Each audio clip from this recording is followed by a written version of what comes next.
Que loucura. Não escrevi É, nada disso. Mas meu nome é Zé. Pode me chamar de Zé mesmo. É porque eu assino como artista vivo da luz, sabe? Eu Tá, assino, Francisco, eu assino vivo da luz. engraçado. eu te chamando de Francisco o tempo todo. É, e Até eu tu vou tentou me chamar de Francisco, pensar né? Eu te Vivo chamando de da luz. Francisco. Francisco. Eu tenho que mandar alguma coisa lá, eu sou péssimo. Então é Zé, né? É. Mas você falou que tem três ideias, eu entendi que você é daquele tipo que concretiza as três ideias, né? O que é raro, Ó, o que é raro, eu acho, porque eu tenho ideias pra caramba, mas não são todas que conseguem virar não, algo real. não são todas, não. Não, é difícil, né? Tem que ter muita energia para Em para contraponto, assim, fazer eu tudo. gosto muito quando um trabalho surge a partir dele, a ideia depois se materializa, mas não ela não foi previamente Sim, instituída, formatada enquanto ideia, né? sim, Então, esse acontece trabalho muito. que eu apresentei no CRIA, eu não pensei em fazer ele saiu, né? Ele que se fez, né? Então, eu acho que tem esses caminhos, né? Que eu acho também interessante da gente refletir. Acho bacana que a gente está podendo conversar um pouco assim nessa perspectiva que a Mariana É, abriu, né? sim, essa coisa também, né? Que vem igual um raio, né? Que você vai lá e pumba. Eu tenho trabalhos assim, eu adoro fazer, principalmente com canetas, né? Eu gosto mais desses. Eu tenho muitas, né? Eu tenho muitas, né? E eu gosto, inclusive, de desenhos até naturalistas, né? Eu tenho uns feitos assim, saem totalmente da minha cabeça. E na hora eu vou riscando rápido, inclusive eu me esforço para riscar rápido, para eu não pensar durante o processo, entende? Então eu tenho trabalhos que no traço você vê, se você for um observador, você vê que tem isso, entende? Então eu faço com uma velocidade assim muito grande, né? Embora seja assistir em detalhe, eu fiz um desenho de uma paisagem do Pantanal. Tem no meu Instagram é Vivo da Luz, tem esse desenho lá.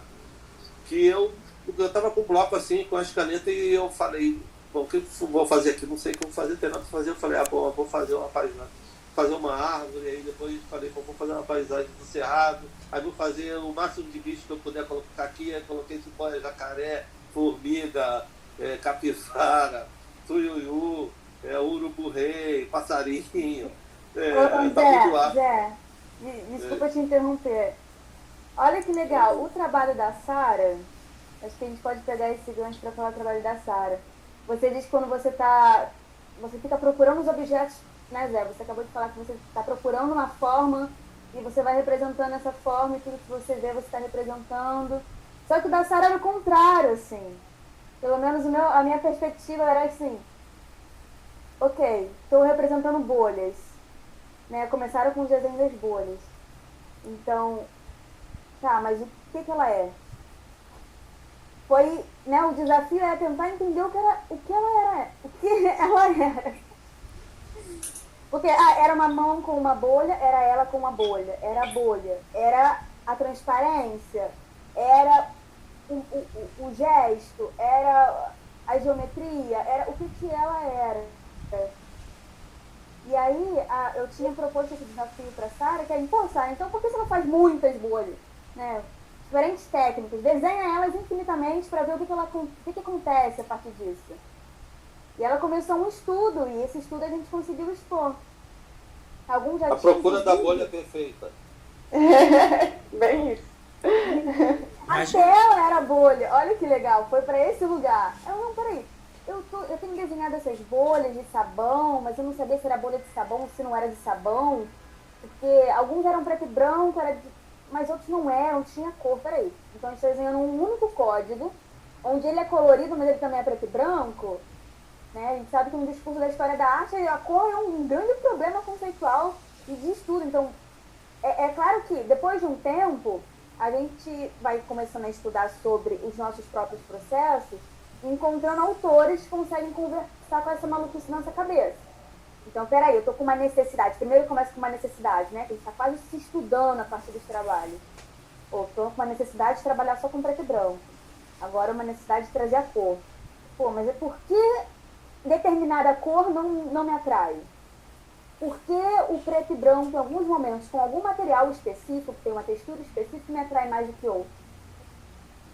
E aí a gente vai começando a chamar autores, a outros artistas, a começar a conversar com psicanalistas ou alguém aí para dar um help, porque ninguém vai te dar resposta, essa é a maior frustração de todos. E aí, Sara, se você quiser falar um pouquinho sobre o processo da construção desse trabalho, pode falar o que você quiser. Não, eu vou falar que realmente tem a questão da cor, e tô pensando em fazer uma série agora, quero fazer todas as cores, quero fazer 9 bolhas e tal, cada uma de uma cor, e quero brincar com as cores, né? E só que quando eu cheguei na verde, eu pensei, eu odeio verde. Eu não gosto de trabalhar com verde, meu Deus, que cor é essa? É linda, a natureza é linda, maravilhosa, mas quando você tem que combinar com outras cores. E assim, uma bolha verde é muito estranho, dá uma sensação, tem todo um. Você pensa em várias coisas que a gente aprendeu desde criança, que verde é ligado a veneno, gases, um monte de coisa, além da natureza. E aí eu tô na briga com ela agora. Mas a Mariana fez uma provocação interessante pra mim, porque eu comecei a brincar um pouco com a forma, mas era mais porque antigamente, quando eu era pequena, tinha muita relação com a minha infância, né? E aí agora, vendo nos parques as crianças se matando, correndo atrás das bolhas, e aí o pessoal faz aquelas bolhas gigantes, eu falei, cara, isso é uma estrutura monumental, que dura segundos, mas que mexe com a gente de uma forma, e aí capturar isso, essa forma toda, e me traz, sei lá, observar ela. Eu sei que as pessoas vão lembrar da infância, vão pensar em outras coisas completamente diferentes, vão pensar na forma, o que isso poderia ser, e aí acaba que me levou realmente o que é a bolha, afinal, porque antes era um desafio artístico. Comecei a pintar porque eu queria ver se eu dominava tinta óleo. E aí depois virou uma coisa assim, uma conexão. Eu quero representar porque me traz esse sentimento e eu quero transmiti-lo. E agora, ao longo do tempo, né, eu fiz algumas pinturas que não estão na exposição, que são minhas com a bolha, segurando ela e tal, interagindo. E aí eu quero agora realmente brincar com essa questão da forma. Essa aí é uma gravura, tem a pintura, né, tá redonda, e a gravura tem uma pessoa dentro da bolha. E aí eu fiz várias, assim, coloridas, porque também queria, mesmo que a provocação seja o que é essa bolha, e que eu fosse para focar nela, né, de fato, só na bolha, eu acho interessante também pensar que eu tô ali dentro, a gente tá dentro, pode ser uma bolha social. Não é um assunto que eu vou trazer agora, acho que eu posso desenvolver no futuro, mas gosto de ver essa possibilidade, assim. Além das sensações que eu quero gerar nas pessoas, nas lembranças ou nas criações, é muito bom quando a pessoa vem a você e fala uma coisa completamente diferente do que você pensou. Então, além disso, não sei, eu acho interessante levar para um lado mais abstrato, mas depois eu sempre retorno a mim. Aí fico nessa, vai e vem. Mas tudo partiu de um desafio. E aí depois acabei pesquisando a parte física da bolha, e aí também o efêmero, adoro esse assunto.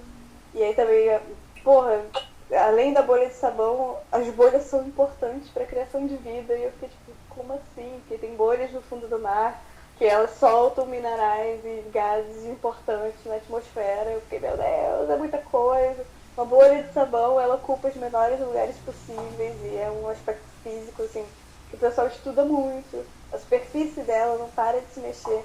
Então, assunto não falta. Assunto não falta. Eu quero muito pensar no movimento. Na no movimento superfície dela. da bolha de sabão, a gente sempre se vê mesmo, né? Tem um pouco também. Você é refletido. Então, aquela imagem que você pôs com as pessoas, né? Porque é assim, de fato, né? A gente olha e a gente se vê. Mas é que o Tem momento... a parte lúdica também, né? Sim, Sara, que total. você aborda. Eu acho que isso pode entrar em... Você vai amadurecendo isso ao longo do tempo, mas você tem essa ludicidade muito, muito presente. E ela é interessante também, gente, a gente tá caindo. Ela é importante também porque a ludicidade também produz conhecimento.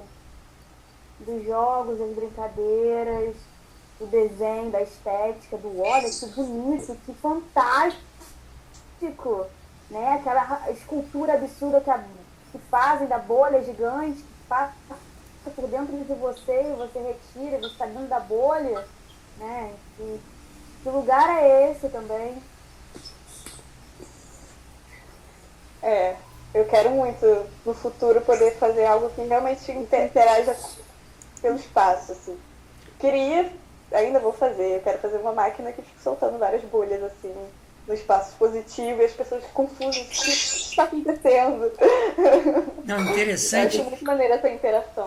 O interessante é que você só vê a bolha se você estiver do lado de fora dela.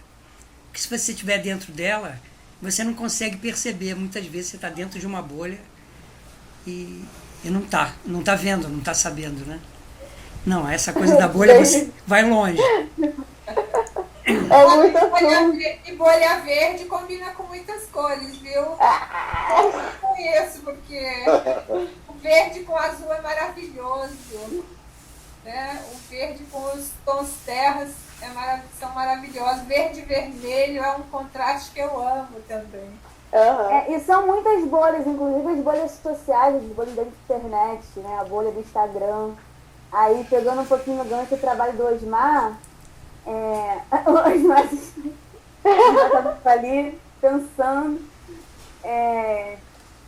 Pô, que interessante isso. O Osmar me apresentou a pesquisa dele e a gente foi vendo o Instagram como um portfólio também. Tinha bastante material. E aí tinha um autorretrato dele. Deixa eu botar aqui. E eu falei, cara, que incrível isso. E dificilmente a gente poderia colocar aquilo como uma obra de arte, ou dificilmente ele colocaria aquilo como uma obra de arte que eu produzi. Mas nós... Oi, Ismael, você quer falar uma coisinha assim? A gente vai... Quer falar sobre o trabalho? Não, eu prefiro primeiro ouvir e depois falar, assim, porque é todo um processo que você pegou as coisas mais acidentais que eu produzi e falou, não, vamos mostrar isso. Então, me pegou no laço aí, de surpresa. Mas é muito bom poder compor e ver de onde a gente menos espera sair um processo, né? Meu processo de criação é um processo que eu tô, na verdade, nesse momento, que eu tô na loucura, que eu tô produzindo para uma escola de samba um fundo de um carro alegórico e também eu desenhei também 4 esculturas para vir nesse carro, que vai ser em homenagem a Madame Satã, que é a Lins Imperial. E essa arte, principalmente o 300, ele tem a ver já com esse processo meu do encantamento com a rua, com as caras, e aí eu faço um processo de colagem, eu produzo uma matriz, nesse caso uma cabeça, né? E eu vou repetindo essas cabeças infinitamente e sobrepondo umas às outras. São, na verdade, 12 lâminas desse processo. Começa com a cabeça solitária e depois ela vai se repetindo até formar o chão do ônibus, até formar pilhas de cabeça, e no final forma o chão do ônibus, que é esse último frame aí. E aí nesse trabalho é uma homenagem ao Mário de Andrade, porque eu sou professor de literatura e a gente sempre dá Mário de Andrade e nunca atina o fato dele ter sido um personagem da literatura mesmo canônico, mas negro, e ele é muito pouco falado sobre a negritude dele, né? Ele tem um verso que fala, é o título do poema, eu sou 300, sou 350, que é um marco do modernismo, né? Está no primeiro livro dele, E aí eu fui pensando nessa coisa dos negros, da Central do Brasil, dos ônibus, da multiplicidade das cabeças anônimas. E aí essa colagem, ela é, na verdade, uma mensagem também para essa invisibilidade, né? E aí meu autorretrato, que eu fiz também de modo muito despretensioso também, e acabou... Eu estava até sem dread aí nessa época, quando eu desenhei essa versão minha aí, junto à minha canetinha e meu celular, que é esse processo de reduzir um pouco a inutilidade de ficar tanto tempo na frente do celular. Então eu criei esse processo de criação, desenvolvi esse processo de criação na tela do celular. Então em qualquer lugar eu abro e produzo e mexo e ativo imaginações e imagens e coisas que vêm muito fortemente nesse tema negro. Um pouco isso, assim. Osmar, eu queria te pedir uma coisa. Boa noite. Pô, eu me senti completamente alienado, superficialmente, eu me senti realmente sobre Eu Sou 300. Você podia contribuir falando um pouco mais sobre isso, sobre a intenção dele, sobre a tua intenção? Me então, ajuda o poema aí. eu teria que pegar, porque eu não lembro agora ele de cor aqui, mas eu posso procurar ele aqui. Ele não é difícil para o Google. Mas assim, eu queria saber qual era a intenção dele, né, de ter falado Então, mais do que... é um poema, porque poesia a gente não tem como alcançar a intenção do poeta, né? A gente só tem assim, o contexto de produção, todo o contexto do modernismo, né? Uns vão dizer que isso era uma referência à sexualidade dele, outros vão dizer que era isso, porque Mário foi acusado pelo Oswald acusado, né, como se fosse um crime, né, de ser homossexual, de ser bissexual, foi chamado de boneca de piche. Então, acho que na mesma intenção da Tarsila, que ela faz aquele quadro também com aquelas cabeças que representam São Paulo, ele fez esse corte modernista para falar da multiplicidade, né, o poema, da multiplicidade de estar em São Paulo, de ser um corpo fragmentado, um corpo múltiplo. Eu penso muito nesse sentido. Eu sou 300, sou 350. As sensações renascem de si mesmas sem repouso. Ó espelhos, ó Pirineus, ó Caiçaras. Ou espelhos, ó Pirineus, ó Caiçaras. Se um Deus morrer, irei no Piauí buscar outro. Abraço no meu leito as melhores palavras, e os suspiros que dou são violinos alheios.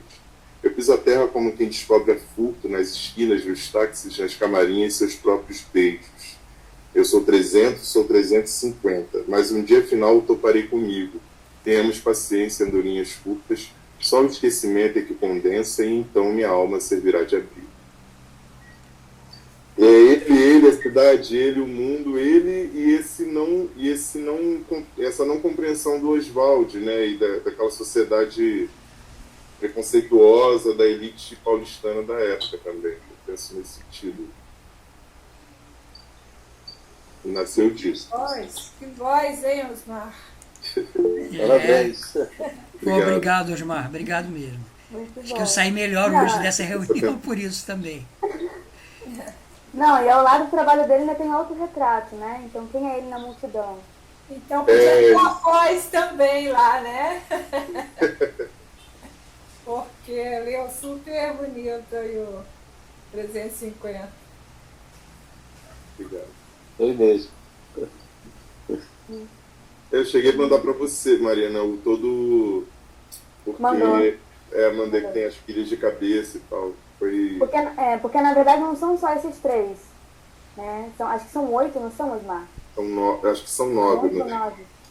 Porque esse número também tem um dado especial também, que eu uso essas cabeças também para uma performance que eu faço em homenagem a um orixá também. E que forma as pilhas de cabeça representando os que já se foram, né? Então eu faço esse movimento até chegar ao chão do ônibus, por isso são 9. Sim. Eu falei isso. Engraçado, assim, O que eu tentei fazer, assim, o Osmar também aceitou muito esse desafio, né? E foi um desafio que foi uma investida, porque ele foi apresentado como múltiplo de trabalho, né? Ele era uma impressão. Então, por que a gente não legitimar esse lugar também com uma obra? Né? Por que a gente não provocar ela como um lugar que também tem uma moldura, que também pode ser comercializado, que também está legitimado dentro desse meio da história da arte. E aí a gente pensou, pô, vamos botar um vidro, vamos colocar um sanduíchezinho de vidro, vamos procurar, vamos ver como que o trabalho também se sustenta, assim, porque ele poderia ser várias outras coisas, poderia ser um lambe, né? Ele poderia simplesmente a gente prender com 2 parafusinhos, preguinhos sem cabeça, mas se ele está dentro de uma moldura também, a gente está levando isso para um outro lugar. A gente está dando um peso simbólico também para aquilo, uma valorização daquele processo muito interessante, muito importante também. Principalmente no meio das artes visuais, a gente sabe que é extremamente elitista, né? A gente não tem dinheiro mesmo para bancar, a gente tenta ali, do que sobra, a gente tenta pegar os materiais mais baratos, a gente está tentando fazer aquilo existir. Então essa também foi uma forma da gente legitimar que aquilo exista. E foi muito bacana o resultado, porque também se nós não tivéssemos colocado ele numa moldura de vidro, que tem um bom acabamento, que traz o trabalho para frente, que não está na parede, não está grudado, ele está à frente, a gente vai conseguindo ter uma outra dimensão dos lugares que ele pode ocupar, que ele pode estar inserido também. Então isso foi bem legal, tentei trazer bastante isso e o Osmar super colou junto e falou, pô, vamos fazer, vamos ver como é que a gente resolve isso. Eu agradeço a oportunidade, foi ótimo, está sendo.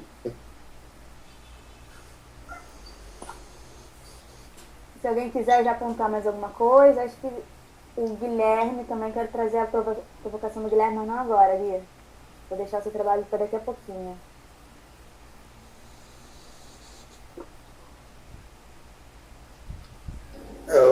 A provocação pode vir depois, mas eu queria ressaltar sobre essa questão sobre os processos, né? Como é legal a gente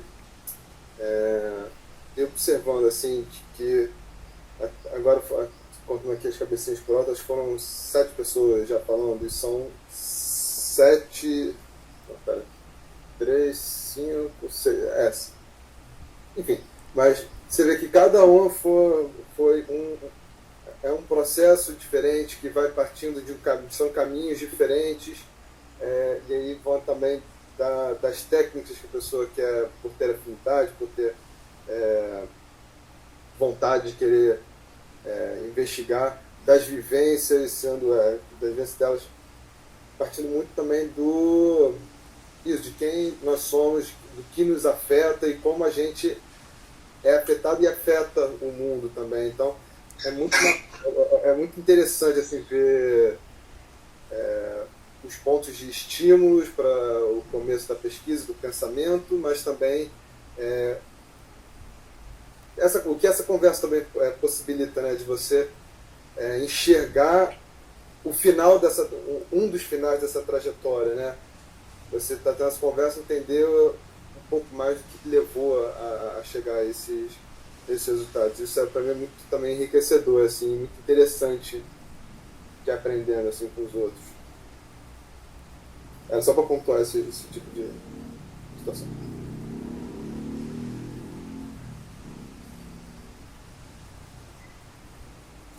Perfeito, perfeito. Zé, quer falar? Sim, eu queria fazer uma provocação a você. Eu vou fazer uma pergunta, entende? A gente quase não teve coisas assim, quadros mesmo, né? Pintados, né? A óleo e tal. Você acha que esse tipo de arte, né, pintura a óleo, de qualquer estilo, né, abstrato, naturalista, realista, você acha que ele ficou desimportante com essa quantidade de manifestações artísticas que pode fazer hoje em dia, né, de performances, tudo, né? Tudo é arte, né? A palavra aqui, né? É verdade. Mas você acha que ficou desimportante essa criação na tela mesmo, com tinta e pincel e tal. Olha, eu não acho que a pintura morreu, tá bem? Só pra... Não, eu tô dizendo que Porque a morreu. gente sempre Né? escuta. Desde que eu entro na faculdade, a pintura está morta, nós vamos acabar com a pintura, a arte contemporânea chega e mata todo mundo. Acho que claro, deve estar saturado dessa conversa também. Eu não acho que ela esteja desinteressante, que ela não seja mais importante. Eu acho que nessa exposição especificamente, ela não apareceu entre os artistas mesmo. Ela não apareceu com tanta força. Não. Se eu só. Não, eu não falo Apesar de só. ter sim pinturas, né? Não, mas eu não falo só da sua curadoria dessa exposição. Falo geral, entendeu? De quase todos os locais. Né? Tem um pouco que a gente vai ver, vai. Uhum. A exposição é assim, entende? Não, Cada vez vê menos. eu amei a pergunta. Sabe por quê? Esses dias teve a exposição do Daniel Feingold lá no Palácio Imperial. No Palácio Imperial. E o Paulo Sérgio Duarte, não sei se vocês conhecem esse crítico, estava fazendo um barraco lá, falando que a pintura nunca morreria. E deu um bafafá, porque simplesmente a gente sabe que existe um debate muito grande entre os críticos de arte para falar sobre a questão da pintura. Então, chega a linguagem contemporânea, ou a gente não está pensando a pintura como pintura. No sentido de a gente não está mais levantando conceitos como a forma, o peso ou a cor. Elas não. Ai, poxa vida. Voltou. Gente, desculpa, mas eu entrei com uma pintura, tá? Nessa exposição. Ih, começou. Eu vou tentar desligar a tela só pra não falhar o que eu vou falar, tá bom? O seu, cara, é um Isso assim melhora, de pintura com escultura. Não é uma pintura de tela. Que não é nem pintura e escultura, que é o que é, né? Tá naquele lugar, a gente vai ficar aqui horas discutindo e talvez cada um vai chegar numa própria solução ali do seu trabalho, mas eu gostei muito dessa provocação, porque eu acredito que, de fato, a pintura ela nunca vai ser minoritária, ela nunca vai ser menos importante que as outras linguagens, né? Nem como a arte contemporânea, nem das escrituras, mas ela sempre vai existir a partir do momento que existam artistas que produzam elas. Então, como fazemos isso? Será que a gente vai criar novos processos ao ponto de sair da tela? O Guilherme, ele encontrou, a gente acabou nessa investigação encontrando um fragmento que estava ali entre os processos dele, que assim, o Osmar até comentou que era, ele até usa uma palavra, assim, você viu algo que não estava sendo acionado ali. Né? A gente pegou uma coisa que não foi acionada lá de quando o Guilherme era da universidade, um trabalho de uma matéria específica que era com tie-dye, que é uma coisa nada a ver do que ele vem produzindo. E, como que a gente aciona isso? Porque você está pensando agora. E ele foi desenvolvendo esse processo, ele chegou nessa linguagem. Ele poderia simplesmente só fingir a blusa e expor a blusa abertamente ali. Ou ele poderia botar a blusa numa tela, tirar o material e pronto, agora eu tenho uma pintura. A gente vai transformando as nossas linguagens a partir das referências que nós temos, mas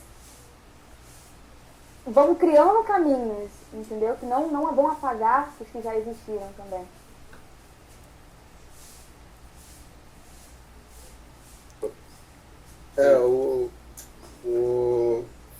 Acho que é muito semelhante aí a situação dessa provocação, né, que aconteceu com o Osmar, com a Mariana, como acabou de citar também, foi muito parecido com isso. Foi com quase 2 semanas para a exposição. Ela veio com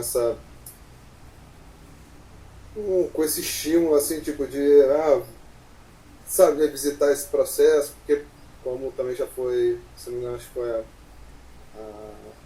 Madalena que mencionou, o foco seria algo para as paredes.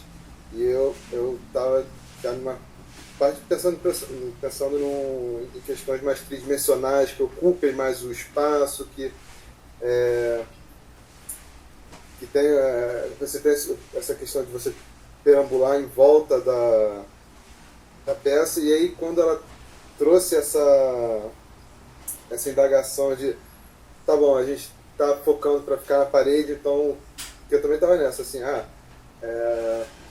com 1 semana e meia eu acho que vai ser um pouco complicado eu propor alguma coisa nova, então eu já vou, eu tenho aqui umas esculturas já encaminhadas, não sei o que, vai ser tranquilo. E aí, quando ela veio com com essa proposição, mexeu completamente a cabeça, ainda mais que, caraca, era um processo que eu não mexia há, sei lá, 5 anos, 5, 6 anos, mais até, talvez. Mas mexeu completamente com a cabeça e eu, tá bom, o que eu vou fazer com isso? E aí, é isso de você, e isso foi muito interessante, você, e que acho que foi uma tônica, assim, da conversa de hoje, assim, de você olhar para o seu passado, olhar para o que você já tinha produzido, mas trazendo novas reflexões sobre aquilo. Porque o pensamento, quando você registra ele em algum momento, ele é pautado pelas suas experiências que você teve até aquele momento. E a partir da sua vivência, da sua produção, dos caminhos que você vai tomando com a vida, a sua cabeça vai mudando, mas aquele registro daquele pensamento, aquele registro daquela ideia, ela se mantém, mas ela é alterado, porque quando você olha para aquilo de novo, as suas vivências já te levaram para um outro lugar. Então, por exemplo, na questão do tie-dye, quando eu fiz as minhas camisetas para eu fiz design gráfico. Então, era uma matéria de moda, estamparia, de fazer camiseta para explorar uma técnica. E aí, através da minha profissionalização, que eu fui me encaminhando para a marcenaria de uma forma também, sempre com professores, assim, mas só que muito lado profissional e autodidata, assim. Mas o meu trabalho foi se encaminhando para a marcenaria. E aí, retornar ao tie-dye, já tendo essa vivência da marcenaria, através principalmente da pesquisa com relação à extração e à exploração do pau-brasil, me veio esse estalo, assim, de, ok, então é daí que eu vou, para aí que eu vou partir, essa interseção, assim, desses dois processos. Então é aquilo que eu tinha falado, é você revisitar uma ideia ou um conceito, que fico muito feliz que a Mariana tenha dado essa cutucada, assim, para sair da zona de conforto. E do outro lado também eu fui percebendo que eu funcionei muito bem, assim, de pensar, tipo, tá bom, tenho 1 semana e meia para poder pensar, formular, executar e fazer a coisa. Foi bem design industrial mesmo, aquela coisa, pá, fazer. Então, mas que a sua cabeça já mudou completamente de lugar. Ela já evoluiu muito, assim, e você retornar para isso é interessante, fazer essas novas sinapses, assim.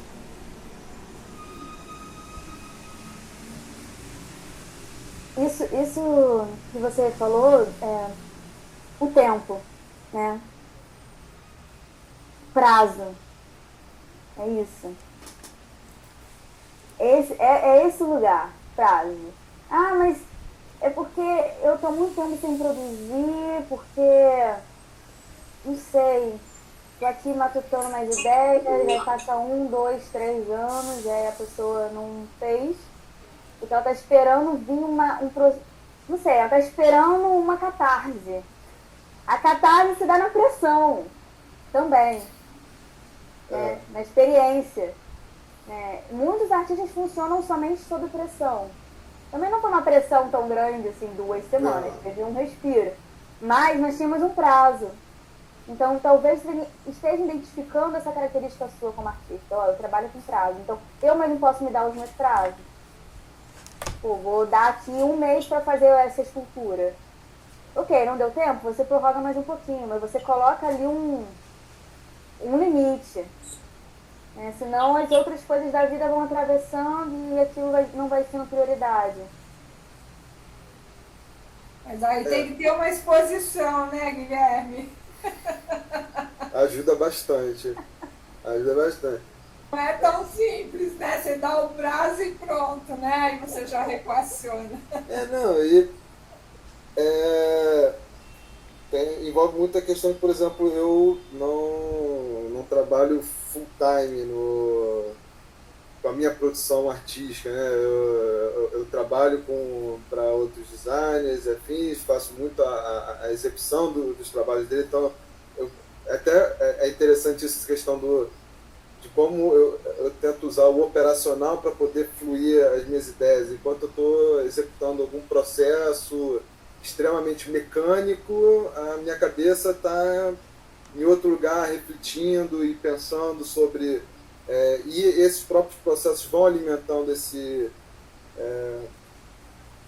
essa imaginação, assim.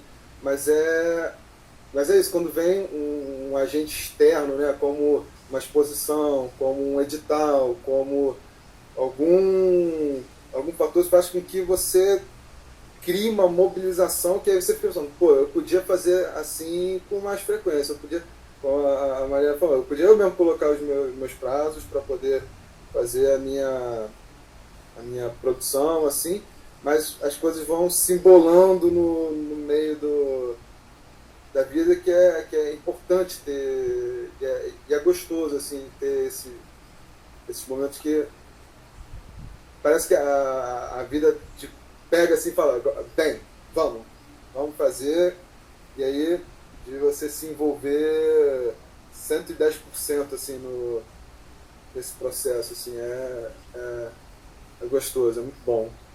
E é o cria, né? É quase um parto. É uma cria nova ali, nasceu o trabalho, e agora? Né? Quem é ele? Quem sou eu frente a ele? Será que ele tem um nome? Eu preciso descobrir o nome dele. Eu pergunto. Sabe? Ele é uma outra coisa. Aí a gente tem algumas discussões sobre o que é a obra e o que é o artista. Isso vai levando a gente umas viagens bem interessantes, inclusive. Até que ponto você tem controle sobre o que você produziu? Não, com certeza. E também é muito interessante, por exemplo, por um lado que aconteceu com a Clara, é essa questão de você avaliar, tipo, o que é aquilo que eu vou expor, né?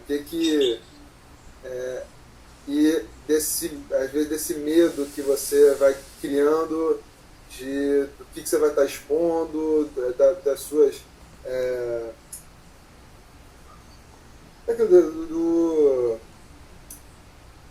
seus próprios parâmetros que você vai criando, e como isso acontece muito mais vezes no mental do que propriamente na realidade, assim, que a gente tem que fazer mesmo, a gente tem que botar a cara a tapa e experimentar e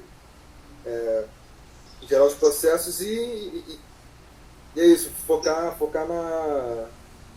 no próprio trabalho, assim, no nosso trabalho, sem muito esse medo do julgamento externo, assim, que é isso, quando você falou, e aí, qual vai ser o nome que você vai colocar? Você sempre quer fazer aquela coisa com o máximo de esmero possível, mas às vezes não precisa disso, você não tem que é isso. Vale mais a pena você estar fazendo do que procurando uma perfeição que vai ser utópica e inalcançável, assim.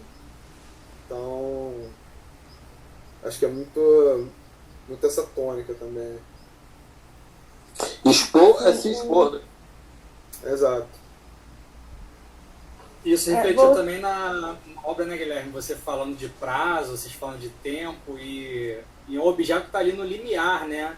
Como se tivesse um limite ali intransponível, não sei, uma coisa que tem relação com o tempo também, né? De estar ali naquela fragilidade ali também.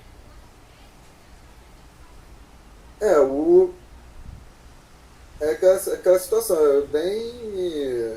Acho que é da vida do designer, né? Aquela.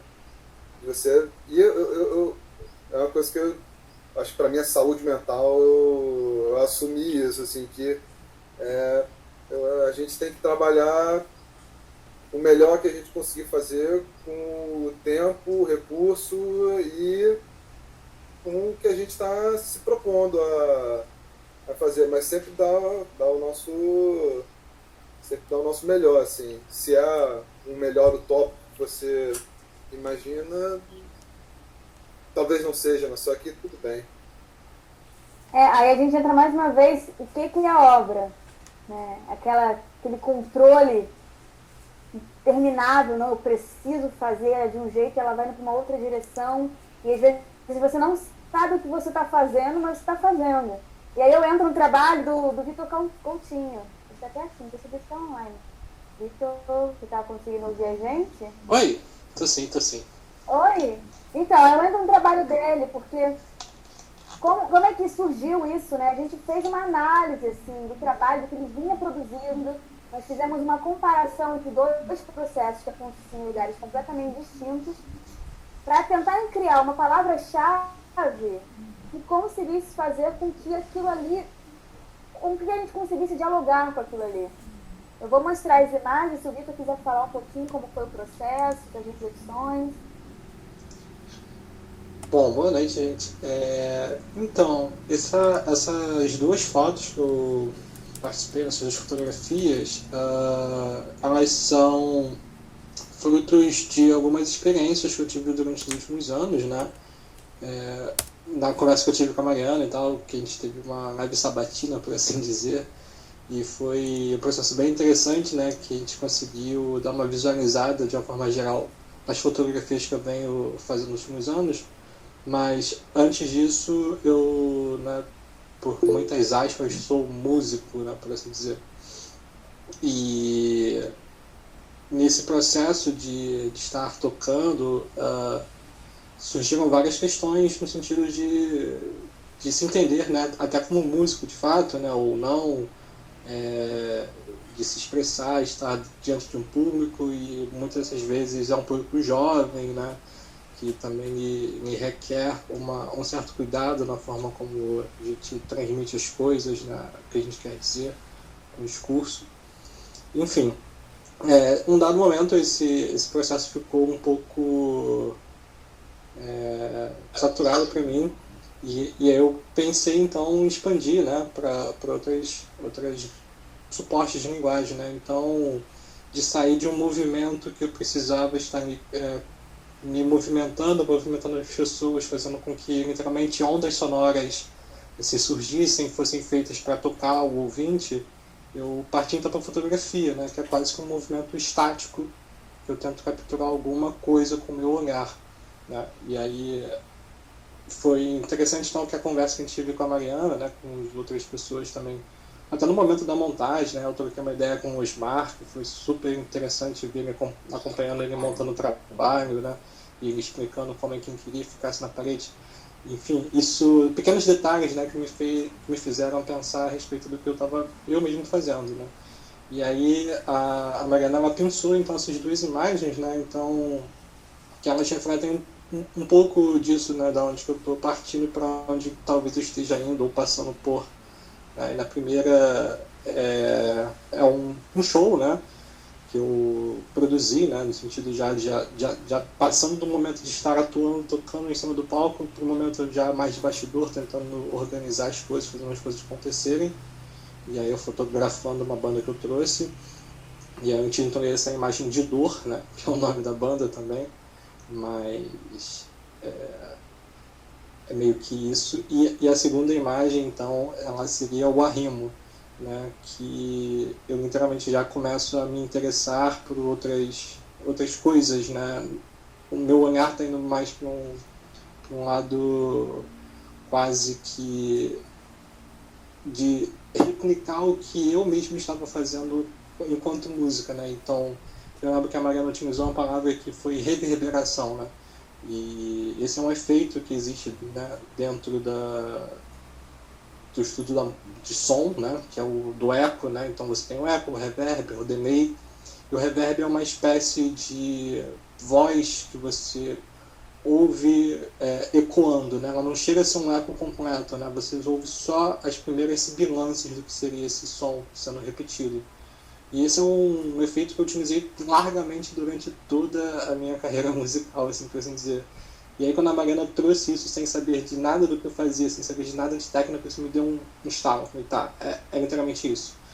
Tipo, de estar olhando para a cena, olhando para o mundo ao redor e tentar capturar essa ideia de reverberação nas coisas pequenas, né? Então, essa segunda foto, por exemplo, é um detalhezinho de uma pontezinha que tem dentro do Parque Lage, sabe? É uma coisa super pequena que eu andando por lá, eu parei ali e fotografei. E aí é até legal que um amigo meu está estudando agora, né? Ele estuda fotografia e tal, ele foi no Parque Lage dar uma estudada e ele achou esse mesmo lugar e mandou uma foto da mesma posição mais ou menos. Falou, cara, que ponto doido que você parou aqui, você olhou, você tirou essa foto, tipo, isso aqui não é nada usual, não sei o que. Eu falei, mano, sei lá, tipo, né, estava experienciando, olhando coisas, né, vendo qualquer outra coisa. Enfim, há um pouco disso, né, e acho que se relaciona também com vocês de uma outra forma que eu não comentei, porque eu acho isso um pouco irrelevante, mas e entra na questão, que eu trabalho com a fotografia analógica, né? Tem outras pessoas também que estão participando da exposição que também fotografam no analógico, e aí cada um parte de um princípio, né? O meu é muito mais da limitação técnica, né? Eu tenho um rolo de 36 poses que eu preciso me resolver com ele, né? Então imagina fazer uma fotografia de um show ao vivo, pessoas se movimentando, pessoas te empurrando o tempo inteiro, você conseguir parar, fazer foco, tudo manualmente, e tá ali alguma coisa compreensível. E do outro lado, uma foto que eu tenho todo o tempo do mundo de parar, observar, focar, me movimentar ao assunto que eu quero fotografar e aí sim fazer o clique, né? E, enfim, e são várias escolhas que vão refletir na imagem final, né? Então, do filme, da minha lente, por que eu estou fazendo aquilo, né? Por que eu estou então escolhendo fotografar num lugar tão escuro e num outro lugar tão claro. E essas questões de processo se assemelham muito como todo mundo estava dizendo aqui, né? Tipo, cada um parte de um lugar, né? Teve uma fala aqui muito legal, né, dos rabiscos no caderno. Eu me vejo muito isso, né? Só que de uma forma muito inversa, né? Um rabisco no caderno que eu tinha de música está se transformando numa ideia pictória que eu estou numa paisagem e vou lá e fotografo, sabe? Eu tive uma recém-viagem agora para Saquarema que eu fotografei mais por um estudo, né? E o resultado desse filme foi completamente diferente de tudo que eu já fiz, né? Em relação às conversas que eu tive, as experiências, mas a conversa que eu tive com a Mariana foi muito enriquecedora disso, né? De começar então a explorar esse olhar para um outro viés, né? E eu fiquei muito pensando, tipo, eu preciso então fazer já partir para uma intervenção física na minha fotografia, enfim. Falei, não é o momento ainda, acho que eu preciso entender para onde o meu olhar está me levando. E quando eu chegar lá e quando eu conseguir entender isso, eu consigo mais uma vez subverter a lógica e interferir nela mais incisivamente, né, para chegar no resultado diferenciado. Que eu acho que é aí que vocês já estão nesse ponto, né? Então me admira muito vocês estarem compartilhando as coisas. A gente está muito indo nessa direção, então é muito bacana compartilhar isso tudo com vocês. E contar um pouquinho da minha trajetória, que não é, acho que, nada muito usual com o que vocês estão fazendo, mas muito legal ter esse espaço para conversar um pouco e ouvir de vocês também.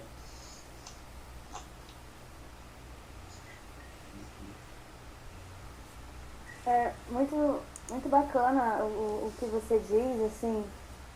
Acho que é um desafio aí que você está se propondo, não sei se vai conseguir exatamente a partir da observação do seu trabalho compreender o lugar que você está indo, assim.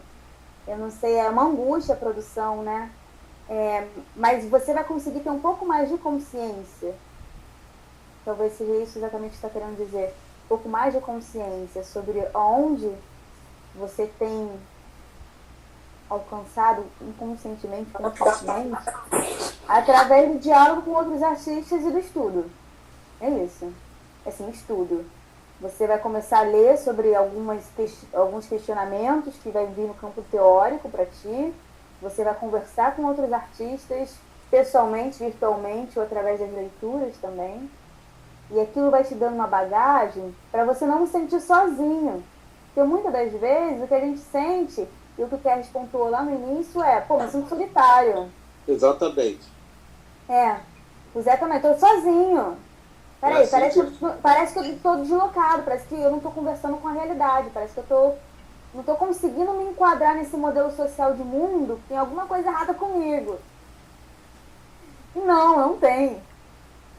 Sim. Tem outros como você que também passam por esses processos, que têm experiências, que atravessam você, angústias que são parecidas, não são iguais, mas são parecidas em alguma proporção, alguma dimensão com o que você vem produzindo. E algumas são iguais. Eu não sei se vai ser exatamente igual, porque não sei se eu consegui medir, mas pode ser angústias próximas. Assim, pode ser o mesmo objeto que gera angústia. Vão ser lugares diferentes. Talvez uma angústia pegue mais no joelho e o outro pega mais na orelha. Tá? Mas por isso que existem esses espaços. Que eu tento provocar aqui, que o Thales também tenta provocar aqui, que as meninas tentam provocar com o espaço. Precisa existir esses lugares. Onde a gente conversa, onde a gente dá força pro outro continuar fazendo o que está fazendo, porque a gente não pode parar. Não podemos. Não podemos nos dar o luxo de parar de produzir. A gente não consegue parar. A gente também não consegue. A gente pode até tentar também, mas aí vem a aflição. Agora, o que a gente produz, aí volta mais uma vez lá, que a gente falou sobre a obra e o artista e essa separação também. Não é nosso. A gente tem que ter consciência disso. A partir do momento que o trabalho existe para o mundo, ele não é mais nosso, ele é do mundo. Pega seu trabalho e destrói. Pega uma fotografia sua que alguém comprou e rasga ela. Tá lascado, vai acessar processo, vai acessar uma frustração absurda da pessoa que pegou aquele trabalho para ela. Uma vez aconteceu comigo que eu fiz um portfólio no Instagram, todo bonitinho, assim, preto e branco. Acho que a Sara deve lembrar desse momento, alguém deve lembrar. E um dia eu falei assim, cansei desse Instagram. Peguei e arquivei todas as fotos. Nossa. Choveu uma mensagem pra mim naquele Instagram falando, como assim você apagou as fotos que estavam nele? Era de fotografia, né? De fotografia. Lembro. Falaram, como assim? Não, peraí, você apagou o seu Instagram? É isso que você fez? Porque ele tinha um design, assim, ele tinha um design diferente. Eu falei, não, desculpa, eu volto com ele. E voltei com ele. Bem, tempos depois eu não consegui mais continuar com ele, mas ainda bem que ninguém reclamou. Não, quando você mostra algum trabalho seu, uma fotografia ou um desenho, alguma coisa, você já está entregando, entendeu? Não é mais seu, entendeu? Inclusive não é só assim, materialmente, que você precisa comprar.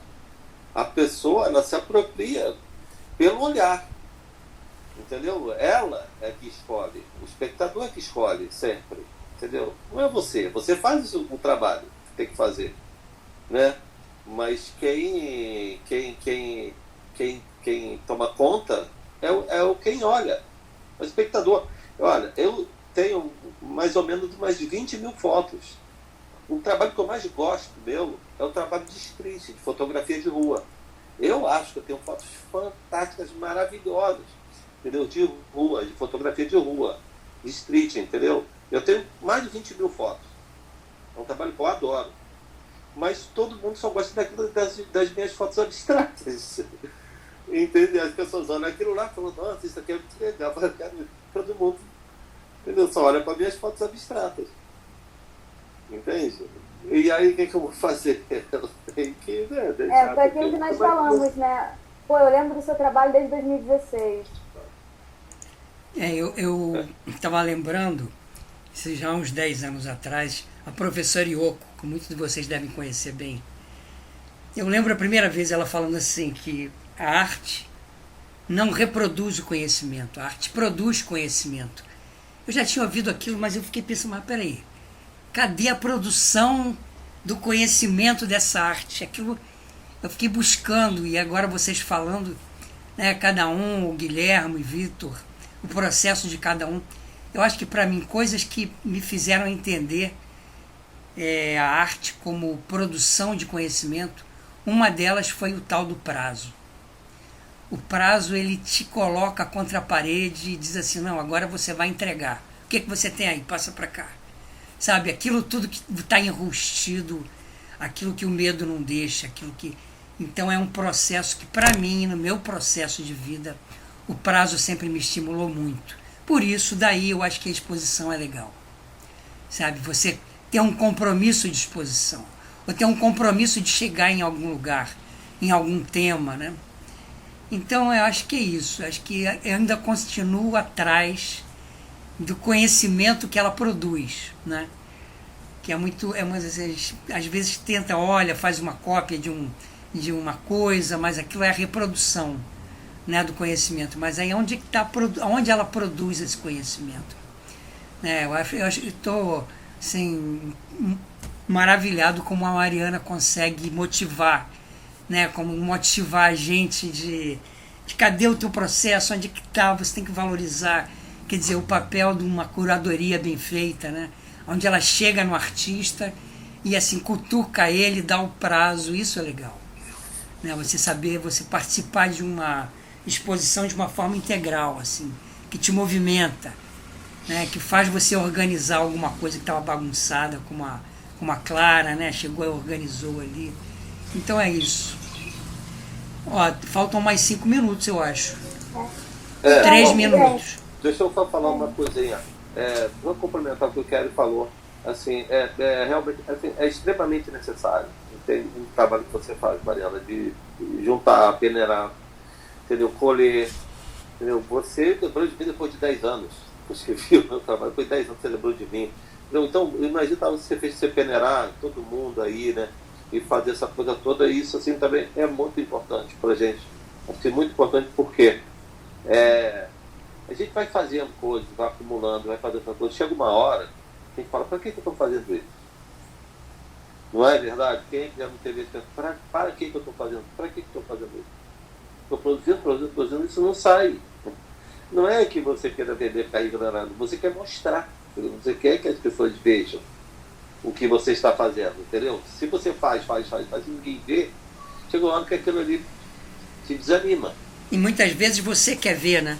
Porque você pensa, você sente, você digere, mas não faz. Aí você não vê. Você não vê, passa quantas coisas você cria e não vê. Nem você vê. Você faz para os outros ver, então você quer ver a reação, entendeu? E se você não tem público, né, desanima, né?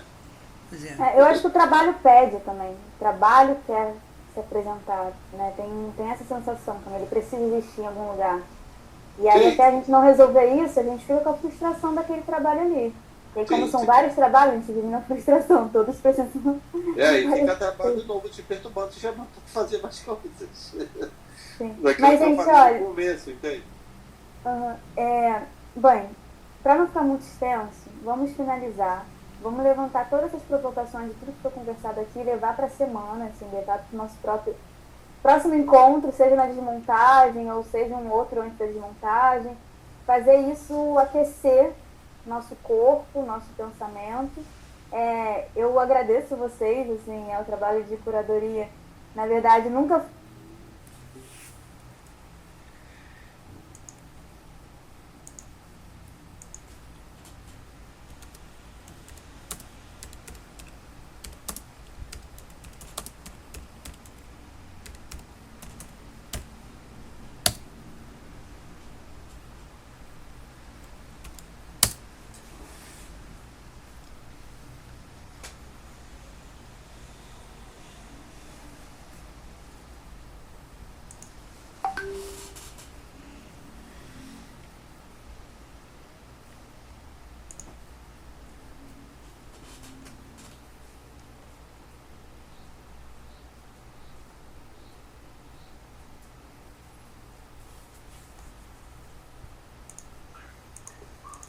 Vamos esperar só todo mundo chegar pra gente concluir.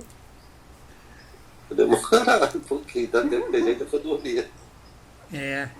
Mas pelo Nada, menos. tem um monte de gente aqui. Mas pelo menos é de graça, né? De 1 hora não tem problema nenhum. Qual é o problema? Tô cansado Tem que, de acontecer Mariana, isso. batalha pra rolar esse encontro físico aí. Tô tentando organizar, Difícil, né? organizar. Você tem no Cria lá, Mariana, você sabe quantas fotos minhas ainda estão na parede? Quantas já caíram? Algumas caíram. Você Mas sabe aí que eu isso faz pensar em parte da minha suporte. instalação, né? É tipo um Hulk, né? Eu disse. É tipo ela, o Banksy, né? Que é aquele que tem que lá, né? Entendeu? Então só vão caindo aos poucos. Bem, gente, só pra gente finalizar, aproveitando que já tem um pouquinho mais da metade das pessoas aqui, fazer curadoria nunca foi, assim, o meu objetivo, né? Apesar de na universidade ter feito, depois ter ido pra Coimbra pra pensar nisso, foi muito incentivo do Paulo Venâncio. Não sei se vocês conhecem ele, mas ele é um crítico que pensou bastante sobre o neoconcretismo. Inclusive é ele que lançou o Tunga, praticamente. Está sempre nesses debates, ele que me incentivou a fazer e depois os trabalhos foram surgindo. Mas também tem muita ética, sabe? E muita responsabilidade com os trabalhos. Vocês podem ter certeza que eu tenho, sofro junto com eles. Thales bem sabe no Arte Portas Abertas também. No Arte Portas Abertas, por exemplo, eu dormia perto dos seguranças, praticamente, era a primeira a chegar para ver que nada aconteceu. E ficava todos os dias de exposição. Eu era a primeira a chegar. Tomava cafezinho com o pessoal que abria o portão. Então, ter essa compreensão também, essa responsabilidade, que os trabalhos, eles são muito importantes. O que vocês produzem é muito importante. Por isso, na preservação deles, por isso, a forma como vocês vão utilizar para deslocar eles de um espaço para outro, porque não é qualquer coisa. E a todo momento vão dizer para vocês que é qualquer coisa, não é qualquer coisa. É tempo, é dinheiro, é sentimento, é muita coisa ali. Então, a partir do momento que você apresenta aquele trabalho com uma responsabilidade, que ele é algo muito importante, o outro também tem que entender que ele é muito importante. Que é muito importante. E não pode vir um montador e botar ele embaixo do braço. Não vai botar ele embaixo do braço.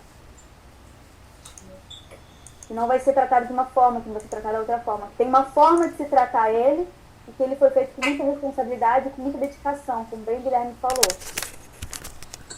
Então, é isso, assim. Acho que o trabalho da curadoria também é dar uma alfinetada na gente, para vocês também irem desenvolvendo o processo de vocês. E isso junto com a vida, junto com tudo, com a experiência, com o mundo, com as frustrações, com as felicidades, a gente vai desenvolvendo novos caminhos. Podem falar alguma coisa finalizada, mas bem breve, assim, pra gente não se estender muito. Se o Carlos, inclusive, quiser falar também, que ele foi uma pessoa que esteve comigo, que escreveu o texto.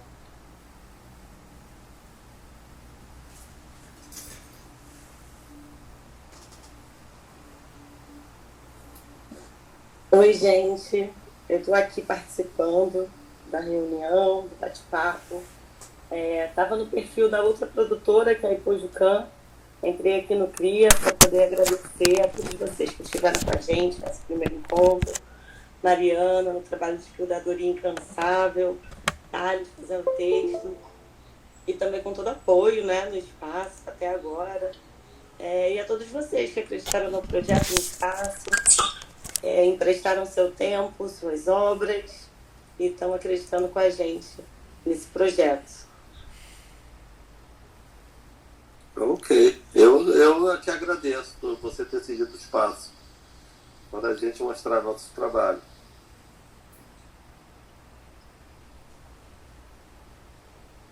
Aí, Thales, agora a bola é tua. Só agradecer também para finalizar. Eu achei interessante também como tem esse desejo de um discurso, né? Ou um impulso para um discurso. Cada obra, cada imagem ali parece que guarda uma narrativa, uma história. E é legal quando vocês comentam todo esse processo, e criando essas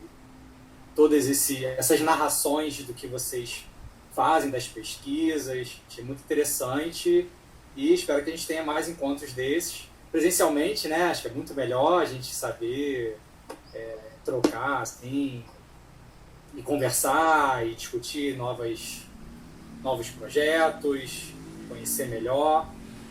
E só isso. Obrigado, gente. Até a próxima. E a gente vai conversando, vai dialogando, vai criando mais coisas por aí. Tá ok, até a próxima. E estou aguardando, então, o retorno de se houver, quando será. Esse nosso encontro lá para retirar a peça. Né? Não marcou a data ainda, né? Ainda não, mas eles vão marcar, eles vão mandar pra gente qual é o melhor momento. Uma coisa muito importante, eu vou passar isso para os artistas também. O Ricardo Pimentel junto com o Guilherme, eles vão fazer um registro profissional desses trabalhos. Então, caso vocês também tenham interesse nesse material, ele, a princípio, vai ser utilizado para o nosso catálogo. Mas vocês também podem comprar essas fotografias através do Ricardo.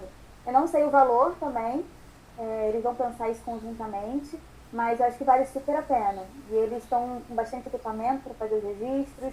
Tem uma experiência muito grande por parte do Ricardo Pimentel também, um registro de trabalho. Eles têm uma qualidade, um olhar sobre a cor, o tom, as texturas. Então, se vocês tiverem interesse, posso fazer essa ponte entre vocês, tá bem? Ou falar com o Guilherme diretamente, também que está aqui, Guilherme Pimentel. E a gente vai se ver nas montagens. E se antes a gente vai dar notícias também, queria dar notícias. Valeu, Ok, gente. então. Prazer em ver todos vocês. Valeu. Valeu, gente. Ver vocês todos também. Boa noite para todos. Boa noite, gente. Prazer. Até a próxima.